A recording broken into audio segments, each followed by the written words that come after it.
అందరికీ నమస్కారం. Welcome back to our YouTube channel. ఈ రోజున వచ్చేసి మన తెలంగాణలో అయితే రైతు భరోసా డబ్బులను అయితే ఈ రోజు నుండి అయితే విడుదల చేస్తున్నట్టు అయితే మనకైతే అప్డేట్ అయితే తెలిసిందండి. అది కూడా ఎంతమంది ఖాతాలో డబ్బులు వస్తున్నాయో, అలాగే ఎల్లుండి ఏదైతే ఉందో ఎంతమంది ఖాతాలో అయితే రైతు భరోసాకి సంబంధించిన డబ్బులు వస్తున్నాయి, ఎన్ని ఎకరాల వారికి వస్తున్నాయి అనేది అయితే మొత్తం విషయాలు అయితే మనం ఈ వీడియోలో అయితే మాట్లాడుకుందామండి.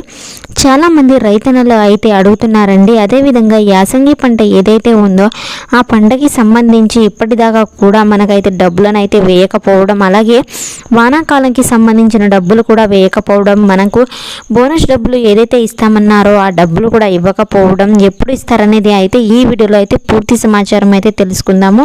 ముందుగా మా ఈ వీడియోని లైక్ అండ్ షేర్ చేసి సబ్స్క్రైబ్ చేసి సపోర్ట్ చేస్తారని కోరుకుంటున్నాము. ఇక అప్డేట్లోకి వెళ్తే మన సీఎం రేవంత్ రెడ్డి గారు కాబట్టి ఈసారి వానాకాలంలో కాకుండా ఈసారి ఏదైతే ఉందో ఈ పంటకి సంబంధించి 1 నుండి 4-5 ఎకరాల వరకు అయితే వారికి రైతు భరోసా నిధులను అయితే జమ చేస్తామనేసి చెప్పడం అయితే జరిగిందండి. అది కూడా ఈ నవంబర్ నెల ఏదైతే ఉందో దానికి సంబంధించి ఈ ఎలక్షన్ల ఎన్నికలు కూడా రావడం వలన ఎలక్షన్ల ముందే వీటికి డబ్బులను అయితే అందిస్తామన్నట్టు మన సీఎం రేవంత్ రెడ్డి గారు, అలాగే మన వ్యవసాయ శాఖ మంత్రి తుమ్మల నాగేశ్వరరావు గారు చెప్పడం అయితే జరిగిందండి. అది కూడా ఒక పంటకి వచ్చేసి 6,000 చొప్పున, ఇంకో పంటకి వచ్చేసి 6,000 చొప్పున, ఈ 2 పంటలకి సంబంధించి 12,000 రూపాయలు వచ్చేసి ఈసారి మన కాంగ్రెస్ ప్రభుత్వం అయితే జమ అయితే చేస్తుందండి. ఇప్పుడు ఏదైతే ఉందో ఈ నవంబర్ నెలలో పంట సాగుకు డబ్బులు అవసరానికి ఉపయోగకరంగా అయితే రైతు భరోసా డబ్బులను అయితే అందజేస్తామనేసి చెప్పిన మన తుమ్మల నాగేశ్వరరావు గారు కూడా అయితే ఇలా అప్డేట్ అయితే మనకు రావడం అయితే జరిగిందండి. మీకు మన ఈ ఛానల్ నచ్చినట్లయితే తప్పకుండా లైక్ అండ్ షేర్ చేసి సబ్స్క్రైబ్ చేస్తారని కోరుకుంటున్నాము.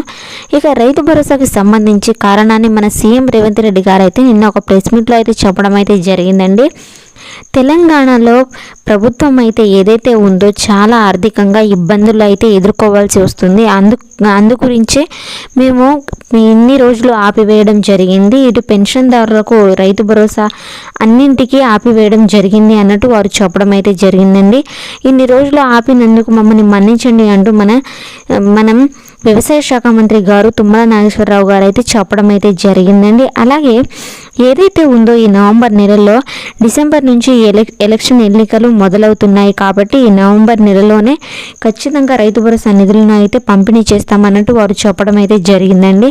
మీరు ఎలాంటి బాధలు అయితే పడాల్సిన అవసరం అయితే లేదండి. ఎందుకంటే మన సీఎం రేవంత్ రెడ్డి గారు, అలాగే మన వ్యవసాయ శాఖ మంత్రి గారు అయితే ఈ రోజు నుండి నవంబర్ నెల ఏదైతే ఉందో 27వ తేదీన ఖచ్చితంగా అయితే రైతు భరోసా నిధులను అయితే విడుదల చేస్తామన్నట్టు చెప్పడం అయితే జరిగిందండి. మా వీడియో నచ్చినట్లయితే థ్యాంక్స్ ఫర్ వాచింగ్ వీడియో.